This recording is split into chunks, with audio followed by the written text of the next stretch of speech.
There's something different about being on two wheels. You're not watching the world through glass. You're inside it. The air hits differently. The road feels alive. Every gear change matters. I was still learning, still figuring out the clutch at the traffic lights, and still very aware that I was riding only a 125cc engine. For the first time since living in Korea, I had an excuse just to get out, really. I wasn't just going from the classroom back to the apartment anymore. I'd finish work and think, right, where can I go for a ride? Sometimes it was nowhere special. Slipping between traffic, getting lost down roads, just through the city, through Daejeon, through Cheongju, and somewhere in all of that, looking up at the huge apartment blocks, the traffic, the noise, I realized I wasn't just commuting, I was starting to explore. That sounds good, man. Yeah, that sounds good. Fast food's never really been my thing, but when you're far from home, even something ordinary can feel grounding.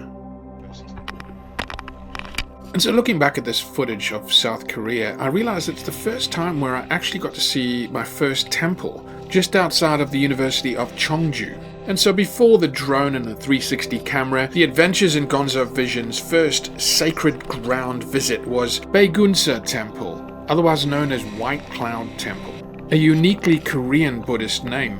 It's impressive on the hill, isn't it? In Korean Buddhist tradition, names like this evoke both the spiritual and the natural. Baegunsa sits quietly above the city, humble sanctuary rooted in centuries of culture. Always so peaceful, you know?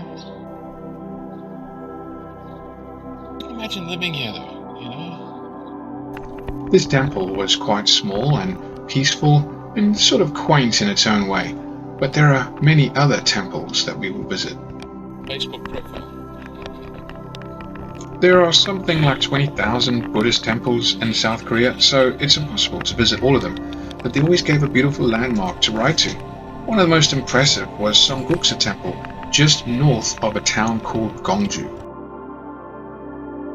A 12-meter bronze Buddha rising out of the hillside is what I first see at Songgoksa Temple near Cheongju. This is one of my favorite temples.